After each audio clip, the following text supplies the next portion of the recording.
I have to send my condolences on your Chicago Blackhawks. Yeah, that was pretty embarrassing, eh? Think about it this way. Your whole Chicago Blackhawks team scored 2 more goals than you and I did in the playoffs this year. So, they have that going for them. Well, yeah, he probably scored more on me the last time we played against each other. It has been a while. When was the last time you strapped up the skates? Oh, boy. It's probably been like 3 years at this point. Yeah. Well, we'll get into some hockey talk here in just a little bit, but the 15th anniversary of Welcome is coming up. You got the 2 shows at the Machine Shop coming up this weekend. Yeah, we're playing the 2 shows on Saturday and Sunday. Yeah, that's pretty cool. And the first show is sold out. I think there's still maybe a couple tickets left for the second show. Were you surprised by the reaction of the fans? A little bit, yeah. I mean, it's just crazy hearing that people are flying from all over the world. It's not just, people saying, hey, we haven't seen Taproot in a couple of years, but there's like people coming from Poland and Germany and all over the place just to, I think, see the one-time event. We've never actually played Welcome, which is our biggest record that we ever had. It had Palm, and that was the one that we're like, I think if we shipped like 20,000 more, it would be a gold record, so dang it. Oh, yeah, that's right. Yeah, it is. It's almost a gold record. It's right around that 480,000, something like that, huh? Yeah, exactly. Yeah, I didn't even think about that. It'll literally be the first time we've played probably half those songs ever live, so it should be entertaining. Now, have you been rehearsing with the guys and stuff recently? We'll actually just be doing a couple days of rehearsal before the shows. We've all, we're all old men at this point doing our daily lives with the kids and the jobs and stuff. And our new guitarist, Dave, he's out in Arizona, so he's flying in for the shows. So we'll just put a couple of good days in before we get out there. Tell everybody who is in the band now. Well, it's still me and Phil, the original members. Phil's the bassist. On the Saturday show where we're playing Welcome all the way through, it's going to be our original drummer, Jared. So that's the first time he's played with us, in probably 10 years or so. So that's kind of a reunion there. Dave Olivio used to play with Nonpoint. He's our current guitarist. So we'll be jamming with all those guys on the first night Saturday, and then our current drummer, Dave Coughlin, he's been in a whole bunch of bands like Pistol Day Parade, which I'm sure you've heard of at some point. He's playing with us. He'll play a couple songs on Saturday night to close out the show, but then we're playing a full normal set on Sunday night, which is a more regular style show. We'll just play extra couple welcome songs for those that are traveling for both shows. Now, I see that Jared, I follow him on Instagram just like I follow yourself, and he's quite the family man now. Is he doing real estate or something now?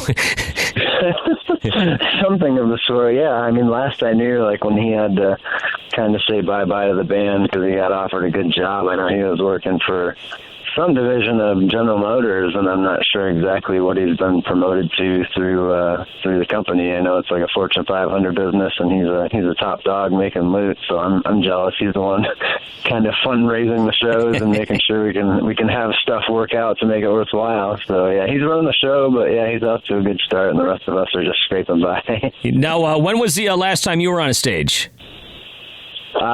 Taproot, the last show we played was in August of 2015. It was like a big radio show up in Birch Run. It was pretty cool. It was like a, festival style show. We got to play with Down, so we were all excited to see Phil Anselmo rocking it. Yeah, that was the, Dirt Fest or something? Yeah, in 15, yep. So take us back to this, when the band first started. First of all, the band is going to be theoretically 20 years old this year, right? Isn't that the 20th anniversary, 1997, right? Yeah, we formed the modern style version of the band. Originally, in 96, I was the drummer, and we tried a whole new thing with a couple of the guys from another band. We kind of made a local all-star band, but that didn't work out, and then that's when I ended up kind of getting forced into the singing gig from drumming. I never really wanted to sing by any means, but it's easier to find drummers than singers, so I just slowly figured it out, and I slowly figured it out, and then took a couple years break, and I'm figuring it out again this weekend. Well, you're not the only person. I mean, just off the top of my head, Sully from Godsmack was the same way. He was a drummer. I think Brad from Three Doors Down drummed on the first record. I mean, there's all sorts of guys that have gone out there and started behind the kit and ended up singing. Yeah, no, that's the way it goes. They're hard to find, so you just kind of struggle through it. Like Foo Fighters is another one. That's right, yeah. Dave Grohl, didn't even think about that one. So you put out your first record back, what was it, 1999, I think. Welcome came out in 2001, if I'm not mistaken. Is that right? 2002? Gift, we got signed to Atlantic in 2000, and that's when Gift came out, when we were doing like the Papa Roach and Ozfest and Deftones tours, and then in 2002 is when Welcome came out. Right, and so it's so funny because tell everybody now, what does Fred Durst have to do at the beginning of Taproot?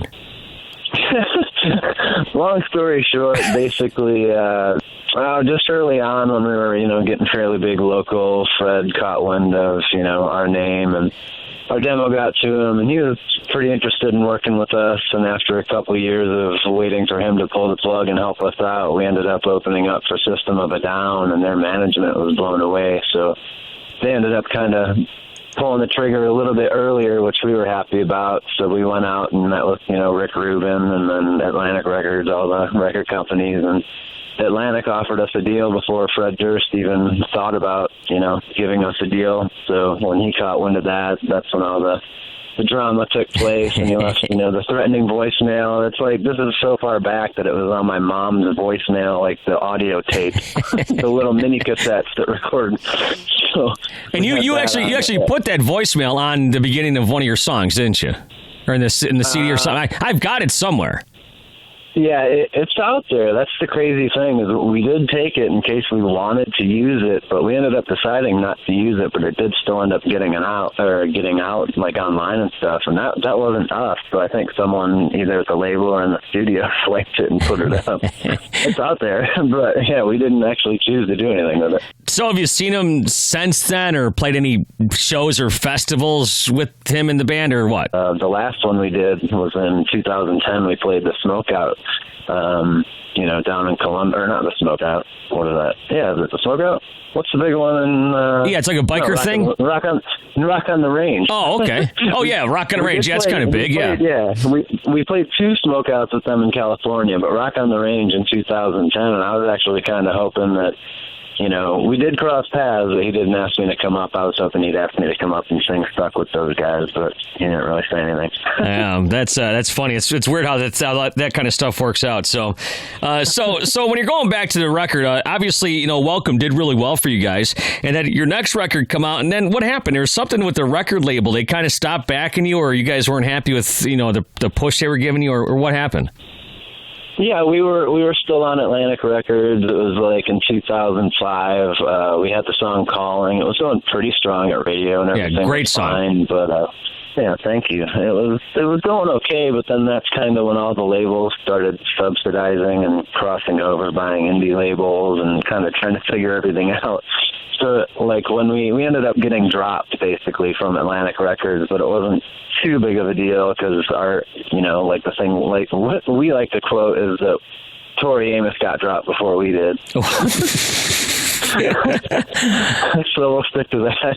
Yeah, that's right. Well, you guys were selling some records. You were moving some product and stuff, so you probably figured that another record label is just going to come around and pick you up, and away you go, right?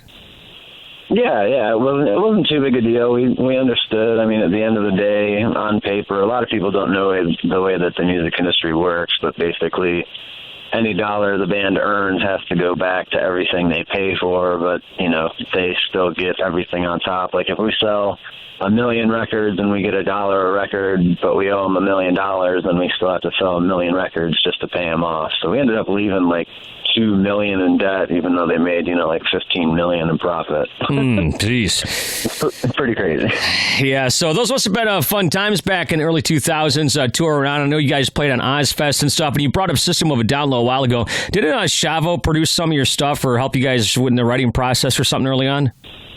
Yeah, and actually it was our second single off of Welcome. We had Poem, was the big smash hit off to start the album with, but then the second video was a song called Mine, and he actually directed that video with us and worked with us on the concept and stuff. So he directed our second video off of Welcome. Yeah.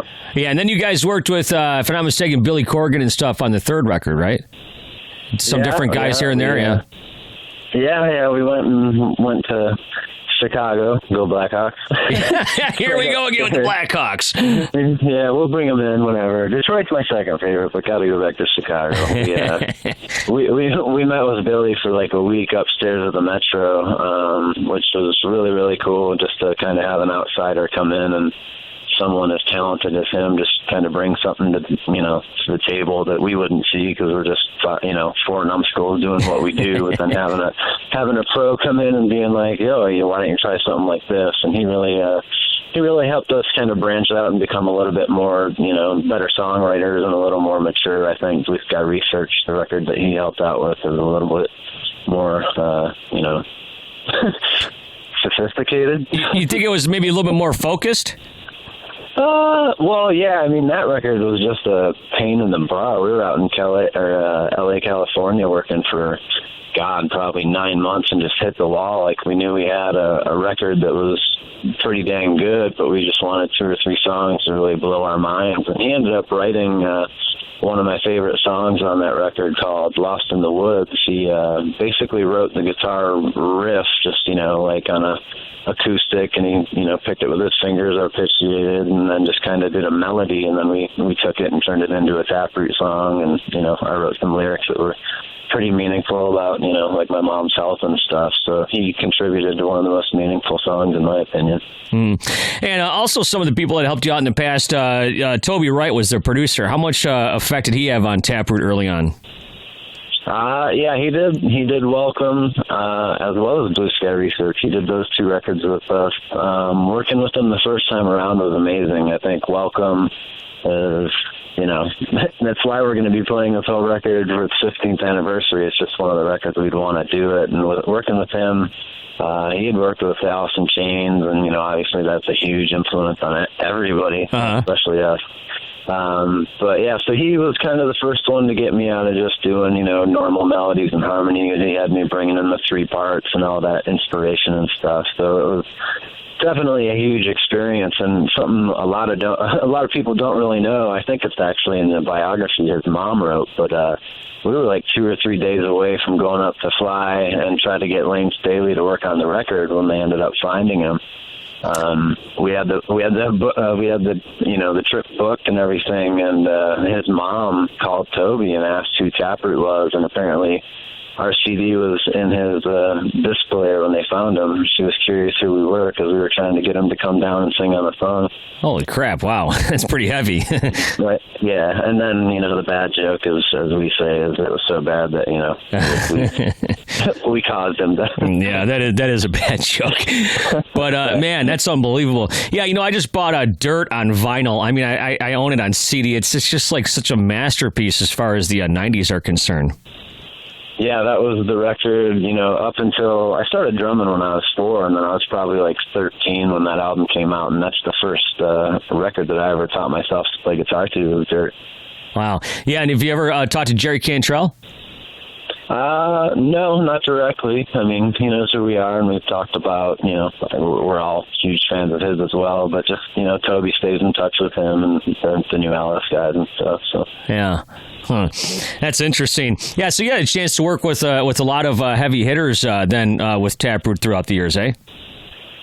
Yeah, like, it's a shame that, a lot of it's just a blur and, like a lot of surreal, time spent, like the Billy Corgan thing. There's just a couple stories I remember, but, it's hard to remember the experience. One cool thing on one of our records on Blue Sky Research, I actually went to Nick Hexum's house from 311. Yeah, I got to go to his house when we were working on a song called Birthday, which is one of my favorite songs. We ended up not using the version that we did, but it was pretty cool getting into Nick Hexum, 311, huge fan. similar, inspiration as far as vocally. I think we kind of sound as annoying as each other. He's just a little better than me. We worked together, and that was surreal. We also, on the same record, Stefan from the Deftones came in and jammed with us for a minute, and yeah, we've got to work with quite a few cool people over the years. Yeah, I have to admit that you guys, I would assume anyways, you guys have to be huge Deftones fans. I mean, your style and stuff seems to fit right in with what they do. Yeah, I mean, overall, I think from the beginning of the band to the end of the band, they're universally, I think, just by far our favorite band, even if times change and they're not currently our favorite. They were like our two favorite tours that we ever did were both with the Deftones. We got the tour in the States with the Deftones, and then our first trip over to Europe was with Deftones in Lincoln Park, so pretty big deal. Yeah, and you've actually contributed some vocals to Lincoln Park early in the days, didn't you? Yeah, after they, went huge, became the biggest band in the history of the world. Right. First record. They did the remix version of that record, and Steph from the Deftones was on it too. Some of the guys from the Roots, but yeah, I got to sing on one of the songs called "Pushing Me Away," and it was cool to kind of find out that after they released that record and went back out on tour and stuff, they actually did my version of that song was the version that they played live. Really? They'd have the direct support singer just come out and sing my parts. And one time we crossed paths in Salt Lake City, and they asked me if I wanted to come up and sing. I was like, oh, God, I haven't listened to this song in 2 years. So I was in their dressing room just brushing up, and then went out and sang the song with them on stage, and heard that the rest of the tour, Christian from Blindside was doing my part. So that was really cool to know and hear that they were using my version. So how did it go when you went up on stage with them? It was a total just blackout, try to remember the words, and they made fun of me. I'm just a pretty humble, I'm just a dude from Michigan. That's all I see myself as. So I guess, the second I was done singing and I knew that I did okay, I just, ran off the stage, before they could even thank me or give me a shout-out or anything. So they still bust my balls to this day about that. Yeah, that's cool. Now, I think you once told me that The Miz from the WWE did something with him. Well, yeah, it's the crazy thing. I mean, since he's been in the WWE, he's come out to shows and we've hung out with him and stuff. And, this is when he was first upcoming in the WWE, but way before the WWE, he was on The Real World. And The Real World, he came to one of our shows. And they show him crowd surfing while he's on The Real World. They show him crowd surfing and slapping me high five. And then he goes in the confessional booth for the show and he's just like, I just shook hands with the singer from Taproot. On The Real World. No one has any idea what he's talking about. But that was before he even became a wrestler. So there's a lot of cool things that happened. Yeah, and I think, if I'm not mistaken, back in 2005 or something, one of your songs was used in one of their pay-per-views, right? Yeah, Calling. Calling, okay. Yeah, Calling was the theme song I think it was for the entire pay-per-view that was I think based around Kurt Angle, some celebratory thing. Yeah, it's funny, I was just listening to Calling just today, as a matter of fact, and then, did you write in that part where you're with that whole thing, or did you try some different things around that chorus? Oh yeah, we had multiple things. That actually was an idea from another favorite band of ours from Sacramento. They all seem to be really good out that way, but a band called Spar. Their singer Jonah, he was kind of jamming with us one day and kind of said, you should do. You should totally do something like that. I totally hear that. So it was basically, his idea, and growing up as a Def Leppard fan, I couldn't turn that one down. So I went with it and figured it out, and boom, there you go. Oh, so I see the Def Leppard. I'm trying to think of the Def Leppard, the connection, but the fooling. Yep. I only say it once in the song. I do Calling every time, and they say falling normal, but then at the very end of the song, I say calling and falling at the end. Oh, okay. Because I when I hear it, I think more of like Radiohead, The Creep, where these with the guitar like that. That's kind of what I think of. Yeah. Right. Well, hey, good sources either way. Yeah, that's cool. So man, I could just reminisce with you about the early stages of Taproot. And what do you guys got going on for the future? I know I see on your Instagram and stuff that you're actually in the studio, you're recording stuff. Well, what are you doing? Yeah, that's to be determined. I'm working on some stuff. I actually had an entire record ready for Taproot when things kind of just took a dump. Basically, I took a leave of absence just with my personal health for a moment, and the guys, I think, just kind of didn't really want to go on without me, which they had my blessing. It was just temporary because I started having seizures in 2012, and I toured for 2 years, but it just wasn't going that well. Yeah, how's that going now? I was good for 2 years. I unfortunately just had one in October, but overall my health's been good. But when the band stuff kind of hit the brakes for a minute, I came home to take care of my mom before she passed away, and then it was kind of like, oh crap, what am I going to do? Like, I bought her a house, but now I'm going to lose a house. How am I going to live? So I had to join the real world and get a real job. So as far as getting the band back together, that's to be figured out. But yeah, I did have a record pretty much written. I'd already been working on the drums and planning on, tracking it. And then, as you're having issues with your Pro Tools, my computer and Pro Tools took a crap on me. So now I'm out in Saline at the studio. We did our last 3 records at the Loft in Saline. I just finished up drum tracks, and as soon as these shows are over, I'll get back to it. I'm working on something new. I'm not sure if, because I'm doing everything on my own, which is not too far-fetched. I know a lot more for Taproot than people realize, but I'm putting something together. I'm just not sure if I'm going to go solo and start it as a new project, or just kind of call it the next Taproot thing and see what people think. But there's something on the horizon. I just don't know what it is, and I got to get some crowdfunding for it, because working with the traumatic brain injury kids isn't paying the bill. Oh, is that what you're doing now for work? Yeah, I work with TBIs. It's cool. It's a cool company called Eisenhower Center, and we deal with a lot of people that are in car accidents. We have some of the NFL guys, and actually some of the NHL guys are coming through too. So it's cool to help people out and stuff. But yeah, if they hear this or anyone hears it, tell them to give me a raise. Give you a raise, yeah.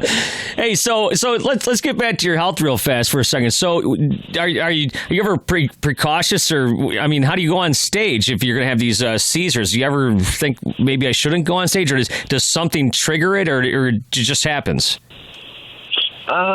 It kind of seems to just happen. Like, I'm on heavy medications nowadays, so I can kind of feel them coming on, way before they come on, and then I just try to have to figure out what I'm going to do. But I don't have regular epilepsy. If I go on stage and the strobes hit, then I just complain like anyone else would, going, why does anyone like strobe lights?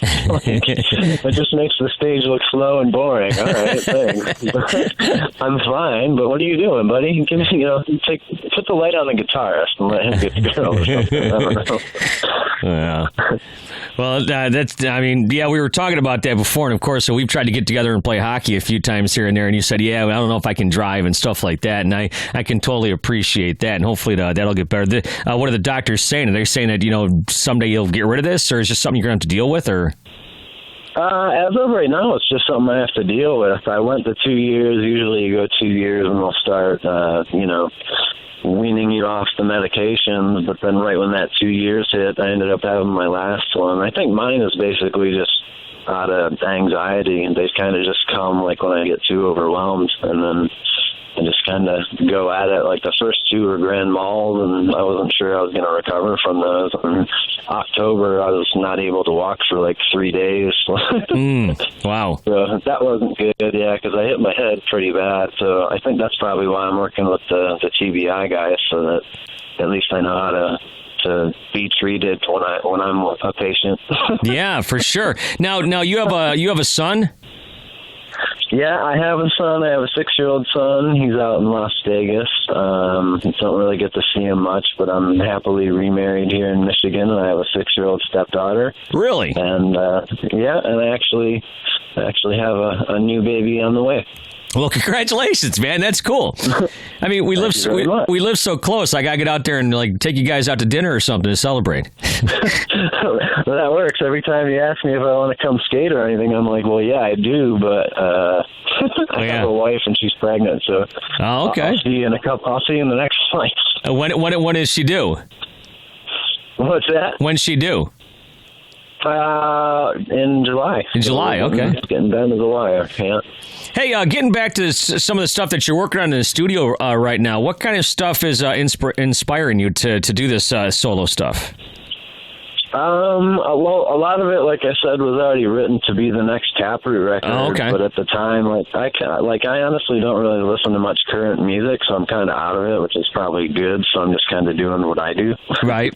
But a lot of it at the time was kind of inspired by going, well, look, like, obviously I'll be able to write a couple Taproot songs easy, but like, I haven't heard a lot from System of a Down. I'm going to try to write a song like System of a Down would. It's going to sound like me and like Taproot either way, but, like, let me try to write like a System of a Down type song. Mm-hmm. And then I did the same thing, like, Deftones haven't done anything in a while. Let me try to write like a Deftones type of song. And, so I kind of went through with like 3 or 4 bands, Slipknot, like bands that kind of weren't doing anything for a while. I went back and kind of just did my take on people missing them, hoping that they'd kind of get wow, that's cool. I haven't heard something like that in a while. That's I've been sitting on this idea and record for so long that now all those bands are doing records and touring again. Well, yeah, we got to get you out to a show out here in Detroit and hang out for a little bit or something. Chris from Slipknot, lives out here in Southeast Michigan. He just called me the other day looking for Hall & Oates tickets, if you can believe that. He's a big Hall & Oates fan. I can believe it. Those guys are nuttier than squirrel turds. So yes, they can.